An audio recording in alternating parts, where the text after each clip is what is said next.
Good afternoon students. आज हम class 8 का चैप्टर 4 पढ़ रहे हैं, दीवानों की हस्ती। ये कविता है जिसकी कवि हैं भगवती चरण वर्मा। इसमें कविता में देखो पहली लाइन से ही पता चलता है दीवानों की हस्ती। दीवानों मतलब वह व्यक्ति जो मस्त मौला होता है, उसके बारे में यह कविता है। तो अब आइए हम ये कविता पढ़ते हैं। कविता का पहला पद है, हम दीवानों की क्या हस्ती है, आज यहाँ कल वहाँ चले, मस्ती का आलम साथ चला, हम धूल उड़ाते जहाँ चले।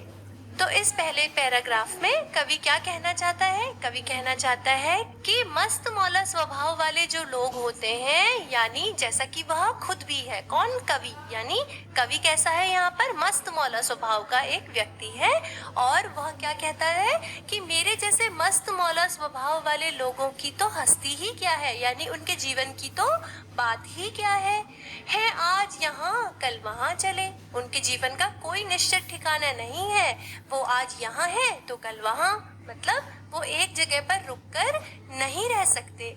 और जहाँ भी वे जाते हैं उनके साथ क्या जाता है? मस्ती का आलम साथ चला, यानी जहाँ भी हम जाते हैं हमारे साथ साथ मस्ती का आलम भी साथ जाता है। यानी अपने मस्त मौला स्वभाव के द्वारा हम लोगों को भी मस्त कर देते हैं, यानी उनमें भी खुशियां बांटते रहते हैं।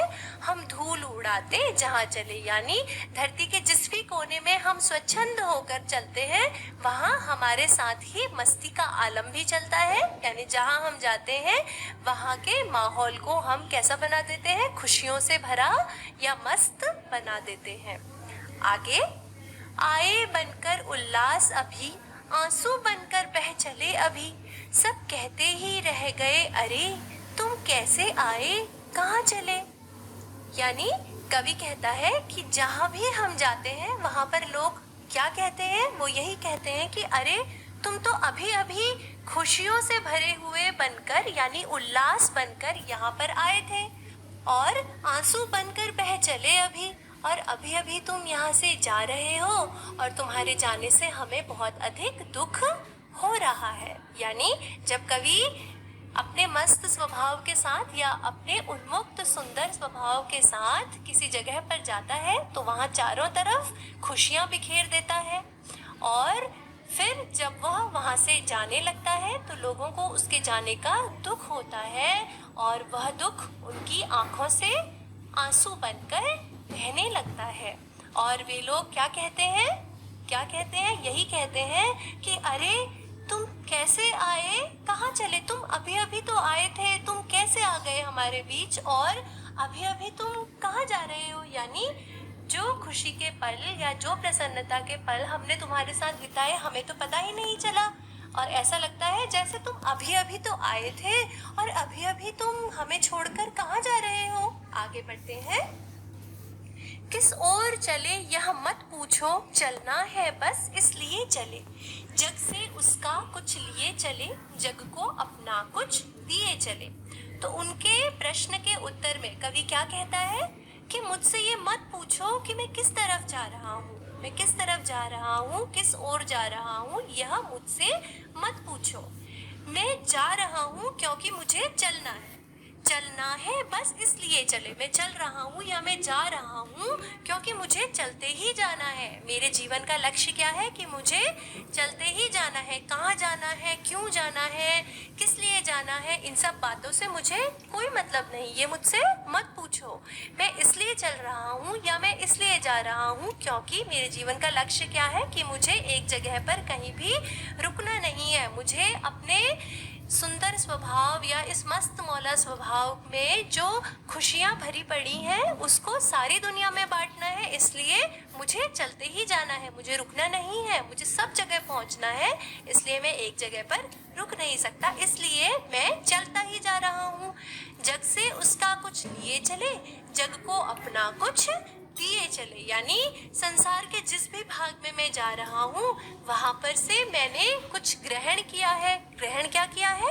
जो अच्छी बातें हैं, अच्छी सोच है, अच्छे विचार हैं, यानी मैं जहाँ भी जाता हूँ या मैं जहाँ भी जा रहा हूँ वहाँ के लोगों से या वहाँ के माहौल से मैंने क्या करा है, अच्छी बातों को लिया है या ग्रहण किया है और जग को अपना कुछ दिए चले। यानी मेरे अंदर जो अच्छाई भरी पड़ी है या मेरे अंदर जो खुशियाँ भरी पड़ी हैं या मेरे अंदर जो अच्छी बातें भरी पड़ी हैं वो मैं संसार को देता जा रहा हूँ और क्या कर रहा हूँ, चलता ही जा रहा हूँ।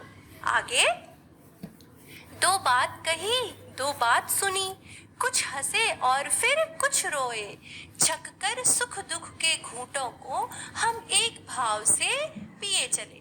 देखिए यहाँ पर बहुत सुंदर बात कही है कवि ने क्या कहा है कि मैंने किसी से कुछ बातें कही और किसी की कुछ बातें सुनी और उन बातों को सुनकर कभी मैं हंसा और कभी मैं रोया। यानी मैंने लोगों से अच्छी बातें कही, अच्छी बातों से लोगों को हंसाया और उनके साथ मैं खुद भी हंसा, और अगर मुझे किसी की बात बुरी लगी या किसी ने मेरे साथ बुरा व्यवहार किया तो उसकी बातों को सुनकर मुझे दुख हुआ और फिर मैं कुछ या थोड़ा बहुत रोया भी।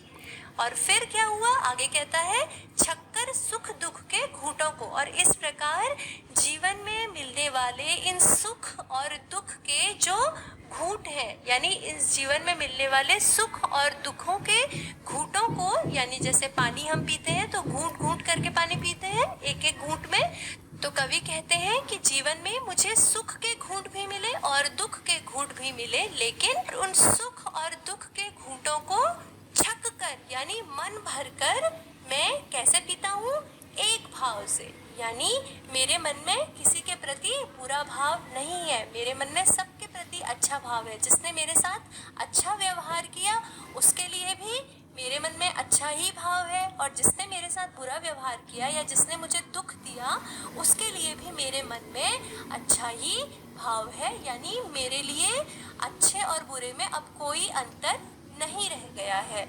और इन सुख और दुख रूपी घूंटों को मैंने कैसे पिया है, जी भर के पिया है, बहुत मन भर के, बहुत प्रसन्नता पूर्वक मन भर के पिया है। आगे बढ़ते हैं, हम भिखमंगों की दुनिया में स्वच्छंद लुटाकर प्यार चले, हम एक निशानी सी उर पर ले असफलता का भार चले। तो कवि आगे क्या कहता है कि हम भिखमंगों की दुनिया में, भिखमंगों की दुनिया क्या है, भिखमंगे क्या होते हैं, भिखमंगे यानी भीख मांगने वाले, यानी निर्धन, यानी छोटे हृदय वाले। तो कवि क्या कहते हैं कि ये जो दुनिया है या ये जो संसार है इसमें ये जो लोग हैं वो कैसे हैं, छोटे दिल वाले हैं, जिनके पास क्या है, प्रेम की कमी है, जिनका दिल बहुत छोटा है, वो हर चीज को अपना पराया तेरा मेरा इन सब चीजों के तराजू में तोलते हैं। तो कवि क्या कहता है कि मैं इन छोटे दिल वालों की दुनिया में, जिनके पास की क्या है, प्रेम नहीं है, जिनका दिल बहुत छोटा है, जो हमेशा सिर्फ मांगना ही जानते हैं, ऐसे लोगों की दुनिया में हम स्वच्छंद लुटाकर प्यार चले। स्वच्छंद यानी एकदम खुले दिल से, पूरे मन से और खुले भाव से प्यार, जो मेरे अंदर प्यार भरा है या जो मेरा सुंदर स्वभाव है उसमें जो प्यार है, या दुनिया में जो खुशियों को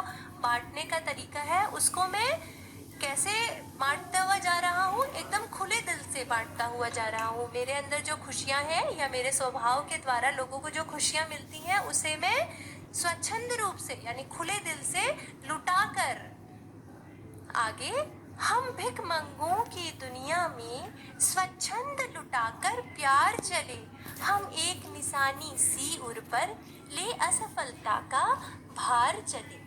तो कवि यहाँ पर क्या कहता है कि हम भिखमंगों की दुनिया में, भिखमंगे यानी भीख मांगने वाले। भीख मांगने वाले कौन होते हैं, जो लोग निर्धन होते हैं, जिनके पास धन आदि की कमी होती है। तो कवि ने यहाँ पर सबसे बड़ा धन किसे बताया है, प्रसन्नता को या खुशियों को। तो कवि क्या कहता है कि ये जो दुनिया है जिसमें ऐसे लोग हैं जिनके पास क्या है, छोटा दिल है, जिनके पास खुशियों की कमी है, तो हम ऐसे छोटे दिल वालों की दुनिया में स्वच्छंद लुटाकर प्यार चले। ऐसे लोग जिनके जीवन में प्रेम की बहुत अधिक कमी है उनकी दुनिया में मैं प्रेम को कैसे लुटा कर जा रहा हूँ या प्यार को कैसे लुटा कर जा रहा हूँ, स्वच्छंद रूप से, यानी एकदम खुले रूप से, खुले दिल से मैं उनकी दुनिया में प्यार लुटा कर जा रहा हूँ जिनकी दुनिया में प्यार नहीं है या जिनकी दुनिया में खुशियों की कमी है। और फिर आगे क्या कहते हैं वह, हम एक निशानी सी उर पर ले असफलता का भार चले। और कवि कहता है कि अगर अपने इस प्रयास में, लोगों को खुश करने के प्रयास में या लोगों के जीवन में खुशियाँ भरने के प्रयास में मैं कहीं असफल भी हो जाता हूँ, तो उस असफलता को भी मैं अपनी ही कमी मानता हूँ और उसको मैं अपने ही दिल पर, उर पर यानी अपने मन पर भार के रूप में धारण करते हुए आगे बढ़ जाऊंगा। उसका दोषी मैं और किसी को नहीं मानूंगा।